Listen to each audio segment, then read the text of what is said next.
So it's kind of hard to do this when it's raining out. But I don't know if y'all remember a couple of segments ago, I talked about these ultimate camera mounts.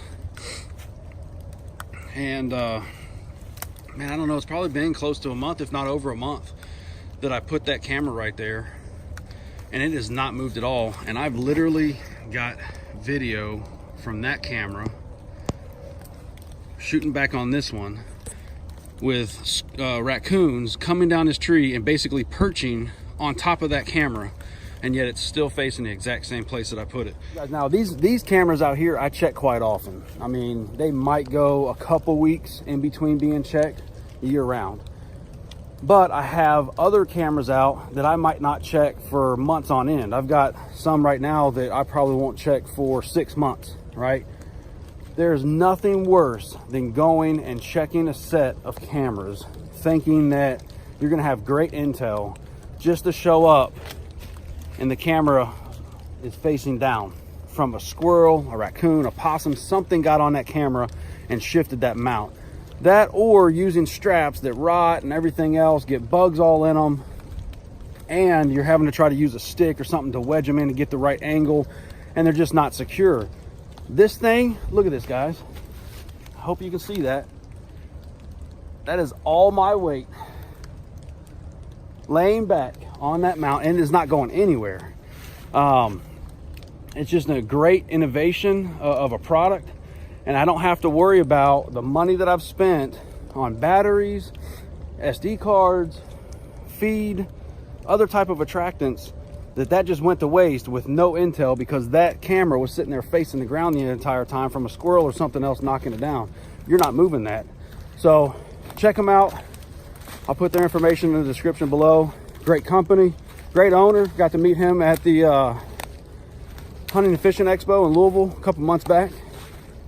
So, you know, I mean, just, it's a great product. Check them out. Now let's go find some sheds, hopefully.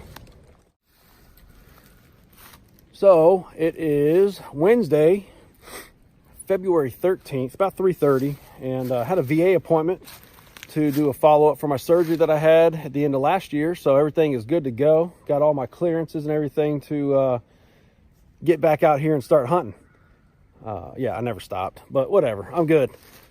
So while I was on this side of the state, I decided to come over to the new lease we picked up at the or during hunting season last year, if you remember through some of the episodes we filmed out here. But I didn't have a lot of time to do a lot of scouting and really get to know this area. So I wanted to get out here today. I'm just going to hike out here through dark. But I wasn't 50 yards in on this old logging trail that I found, and jumped up deer. I mean, deer went everywhere. I had deer running down the hill, up the hill. So I'll kind of show you where I'm at. So this, and it's really no rhyme or reason why these deer were bedded where I jumped them up, but as you can see, there's a bed right there, but it's right here on the logging trail. But fresh sign, you know. So I had some deer that took off down the logging trail, had some that took off down the hill, and then I had another bunch of them that went straight up the hill. So just gonna get down here, see if we can do, like I said, just some scouting and a little shed hunting. Maybe we'll get lucky. I'm not really sure. I don't have a lot of intel over here on this farm or this lease on if we've got deer that are still holding, or if they're dropping or what. So I'm gonna get in here. I'm gonna try to find some bedding areas, get to know this area a little bit better, and hopefully figure out some better solutions on hunting it for this coming 2019 season. So should be a fun time. Hang in there with us. All right, so onX has me going right at 2 miles. I just crossed over into this little cedar thicket, and boy, would I love to find the sheds off of whatever deer made that. Happy Valentine's Day, everybody. It is Thursday, February 14th, and we are still at 1 on the shed count. All right, so I just jumped up a buck right off that point as I was coming across, and he did not have antlers, but I could just tell by his posture and where he was bedded at. that he was definitely a buck, a mature buck. So I came in here just a little ways and found some really good sign. So I'm gonna walk over here and check that bed he was just in, and hopefully there's a matched set of antlers laying in it. But I haven't found any yet, so we'll see. So here's another perfect example of a buck bed. First thing that really drew me to it was all the sign, all the rubs, old rubs, fresh rubs, and there's more way up there I'll show you in a second. But all the way around this, there are rubs, and then boom, here's your bed. And if I get down into this bed, I'm on a point where this buck almost has 360-degree view, except for right behind him. So it's places like this that I want to mark on my onX map. One, to figure out a better solution on how to get in and try to hunt the buck that's staying here. Because as I'm going to show you some of these trees, I would say this is a very mature buck. Two, I want to remember this spot and come back and check it about every 30 days to see if this is the bed where that buck might have taken off his antlers. But I came across on a heavily used trail, led me right to this point, and then as I was coming up the hill, just almost every tree is just gnarled up. So we get up here a little higher, I'll show you some more of these rubs and how fresh they are. So right behind where I was just showed you, here's another one. And more than likely it's the same buck. Here's the bed. Put his back right up against this here. This fallen tree. This sign's so fresh. I mean, heck, the shavings are still there. So that was recent. I'm in the bed now, so we can back in here. I mean, look at that right there. But he's got view of this entire bottom. Multiple escape routes. So this is the kind of area I'm looking for. Mark this stuff on onX for two reasons. One, again, to try to get in here and figure out a way to hunt the bucks that are using this.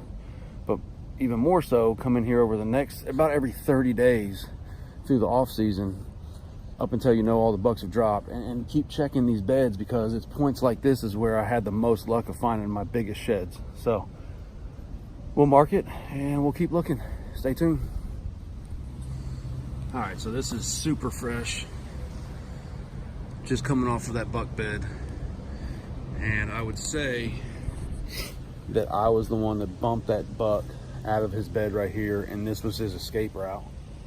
Man, I just keep getting deeper and deeper and finding more and more sign. You can see here, that's a good sized tree. Rub starts about 12 to 18 inches high. Good size and diameter.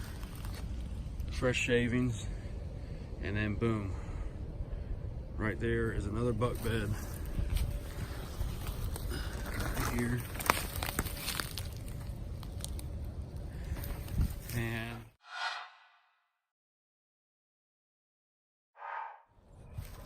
all right, everybody, so it is Friday, February 15th, and yep, I'm at it again.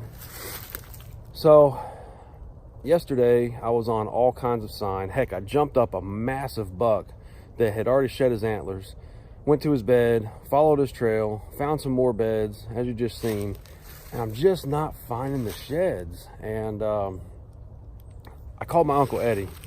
Now, my Uncle Eddie's just a good old country boy that has figured out how to be an exceptional hunter and shed hunter, just through trial and error over his years. Now, Uncle Eddie finds anywhere between 100 to 200 sheds every year. Now, granted, he works in the agricultural industry where he's out in fields and stuff, and he probably finds 50 to 60 that way, but he's just really good at finding sheds out in the woods. And I asked him, I was like, you know, what are the secrets? I mean, what are the things that you're doing I'm not? He said, if there's one thing that I can tell you is the grid search. Find good sign, trail, rub, like what I've got here. Hopefully you got that. So I found this old rub. There's 2 more over there. And then he said, get in this area and those type of areas and grid search. Go up and down and then never, cross or go back within, 10, 15 foot, but just grid search that whole area. So I'm on this sign and that's exactly what I'm gonna do. I'm gonna get in here. I've already gone about half a mile grid searching this hillside and we're gonna see if that works. So my goal today is to get 5 miles in and obviously, hopefully have some antlers in my hand when this episode's done. So I hope you stay tuned.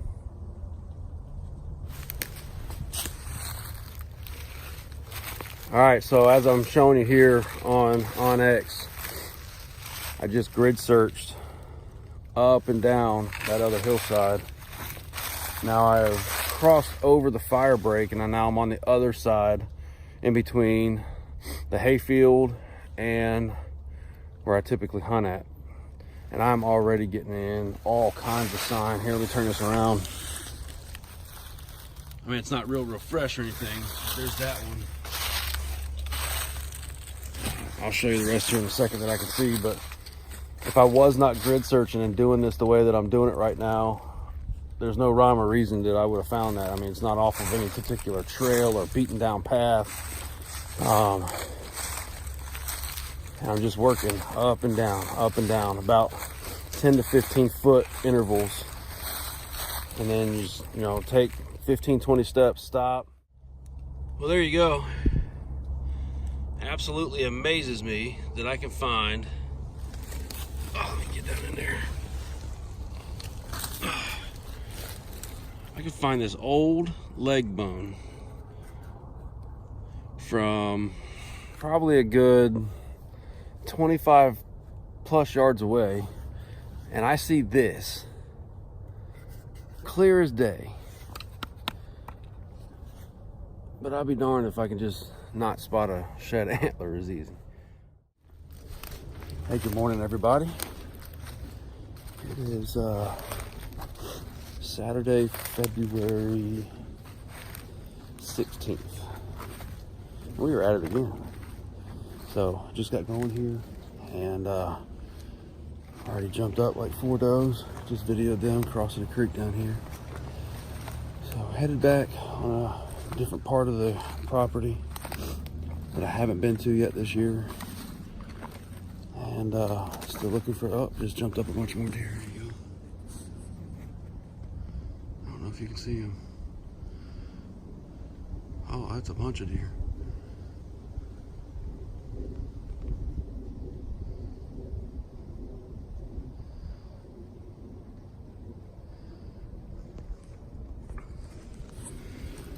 So I had like 3 or 4 already go down the hill and cross the creek. And as you just seen, I mean, that was probably 6, 7 or more. All just this fence and hit this cut bean field. So no antlers, all does. 4 shedded bucks, I don't know. But we are going to make the 2 mile trek back here, 2.5 mile. One way, and we're going to get into some serious thickets and bedding. So hope you stay tuned. Should be a good time. Should be.